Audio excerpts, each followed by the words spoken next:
12 ugly habits in old age that make people uncomfortable, but no one talks about high voltage. Elder philosophy. Hey there, my wise friends. Welcome back to the channel, where we dive deep into what it means to live well, love life, and age with grace. I'm your host, and today I'm sitting down with you like we're sharing a cup of coffee at the kitchen table, ready to have a heart-to-heart. At 90 years young, I've seen a lot, learned a lot, and let's be honest, made my fair share of mistakes. But that's what makes life so rich, right? The lessons we pick up along the way. Today, we're tackling something real, something we don't often talk about. The habits that can creep into our lives as we get older, habits that might make others uncomfortable or push them away. These aren't the big, obvious things like forgetting to shower or yelling at the neighbor's dog. No, these are the subtle, sneaky habits that build up over time, things we might not even notice we're doing. And here's the kicker. No one talks about them. Not your kids, not your friends, not even your spouse. But I'm here to break that silence, not a judge, to share some wisdom from my years on this earth. Why does this matter? Because aging well isn't just about eating kale or walking 10,000 steps a day. It's about how we show up in the world, how we connect with the people we love, and how we leave a legacy of kindness and understanding. So grab a cozy blanket, settle in, and let's talk about these 12 ugly habits that can sneak into old age and how we can gently nudge them out of our lives. Ready? Let's dive in. 1. Holding on to grudges like they're treasures. You know that old saying, holding a grudge is like drinking poison and expecting the other person gets sick? Well, it's true, and I've seen it too many times. As we age, it's easy to cling to past hurts. Maybe a friend who let you down, a sibling who said something cruel, or even a neighbor who parked in your spot 20 years ago. But carrying that bitterness around, it's like lugging a heavy suitcase everywhere you go. It weighs you down, and it makes others uncomfortable because they can feel that tension radiating off you. I remember my old friend Martha, who held a grudge against her sister for decades over a misunderstanding about their mom's jewelry. Every family gathering, you could cut the air with a knife. It wasn't just Martha and her sister who suffered. Everyone around them felt awkward, tiptoeing around the topic. When Martha finally let go in her 80s, it was like a weight lifted off the whole family. So my advice? Forgive, not for them, but for you. Write a letter you never send, talk it out with a friend, or just decide to let it go. Life's too short to carry that baggage. 2. Talking only about aches and pains. I get it. Aging comes with creaky joints and mystery pains that show up out of nowhere. But if every conversation starts with, oh, my back's killing me, or my knees haven't been the same since 98, people start to tune out. It's not that they don't care. It's just hard to keep engaging when the talk is always about what's wrong. My cousin Ed was like this. Every phone call was a 20-minute rundown of his ailments. I loved him, but it got exhausting. One day, I gently said, Ed, tell me something good. What's making you smile today? It shifted the whole conversation. He started talking about his garden, and we both felt lighter. So, try this. For every complaint, share something positive. A funny story, a good book, or even a silly joke. It keeps the connection alive. 3. Being overly critical of a younger generation. Oh, this one's a trap we all fall into sometimes. Kids these days with their phones. Or they don't know how to work hard like we did.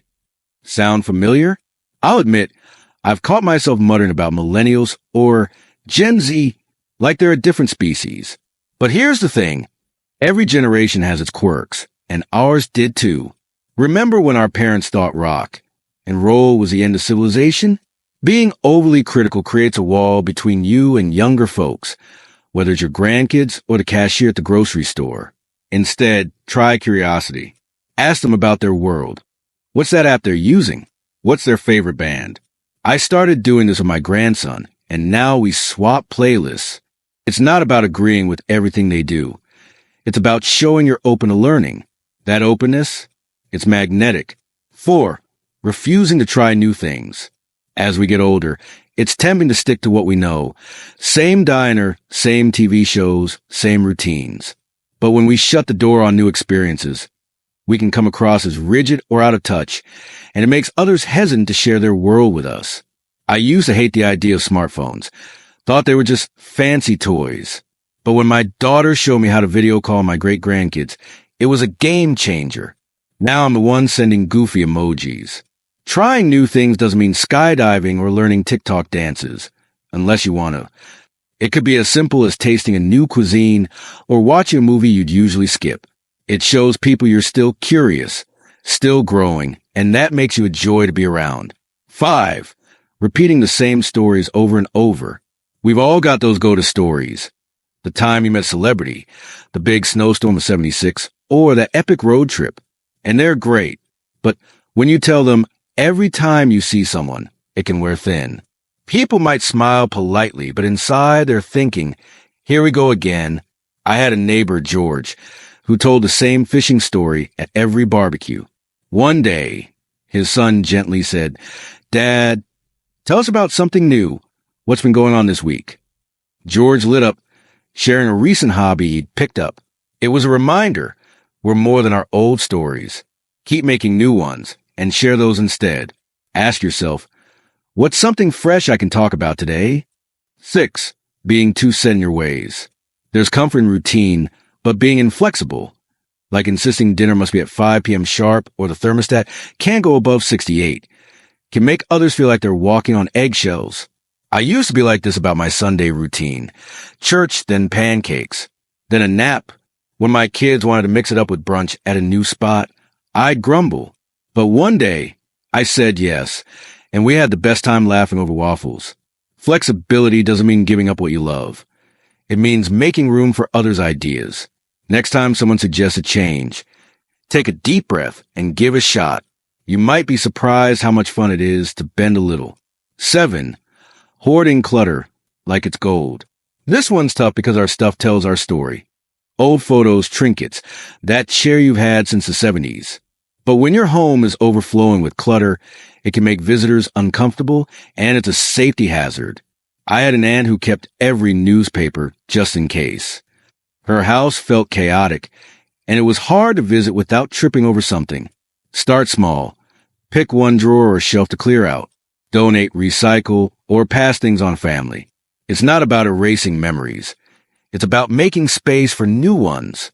When my aunt finally decluttered, she said it felt like she could breathe again. And her kids loved getting her old recipe books. 8. Ignoring personal hygiene.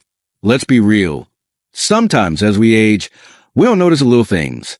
A shirt that needs washing, breath that's not so fresh, or hair that's gone wild. It's not about vanity. It's about how we present ourselves to the world. I had a moment in my 80s when my granddaughter gently pointed out that my favorite sweater had a stain.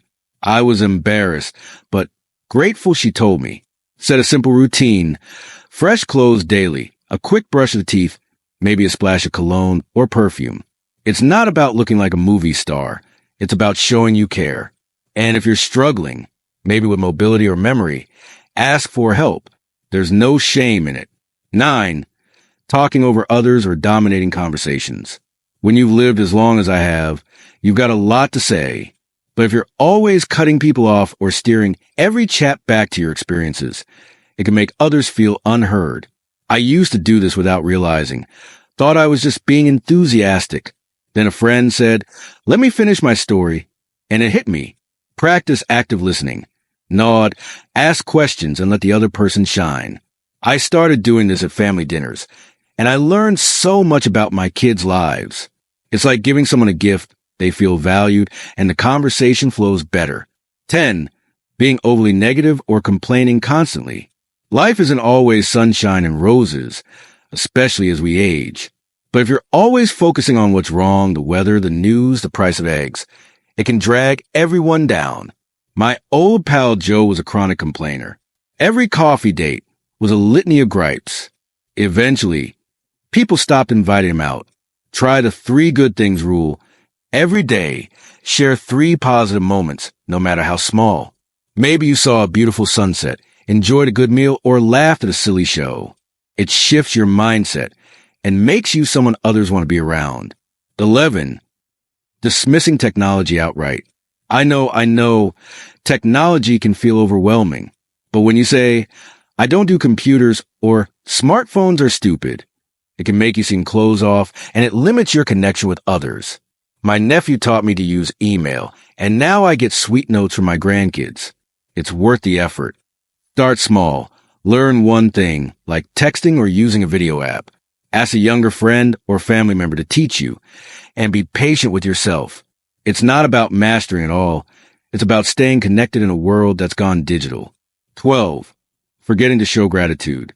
This one's the quietest, but maybe the most powerful. As we age, it's easy to take things for granted. The neighbor who checks on you, the kid who holds the door, or the spouse who's been there through it all. Not saying thank you enough can make others feel unappreciated, and it dims the warmth in your relationships. I started keeping a little gratitude journal, jotting down one thing each day I'm thankful for. It's changed how I see the world, and I make a point to say thank you out loud more often. Try it. Tell someone today why you're grateful for them. It's like planting a seed that grows into stronger bonds. Well, there you have it, my friends. 12 habits that can sneak into our lives as we age, and some gentle ways to ease them out. I'm not here to point fingers or make anyone feel bad. Lord knows I've been guilty of a few of these myself. This is about looking in the mirror with kindness and saying, how can I be the best version of me today? Aging is a gift, a chance to keep growing, learning, and loving. These habits, they're not who we are. They're just patterns we can change with a little effort and a lot of heart. Start small. Pick one habit from this list and work on it this week. Maybe it's letting go of a grudge, try a new recipe, or just saying thank you to someone who makes your day brighter. Every step counts. I want to hear from you. Drop a comment below and tell me which habit resonated with you, or share a story of how you've grown in your own journey. And if you found this helpful, give it a thumbs up and share it with someone you love. Let's keep spreading wisdom, kindness, and a little bit of joy. Until next time, keep living with purpose, keep laughing, and keep shining. This is your old friend, signing off with a heart full of gratitude for you. See you in the next video.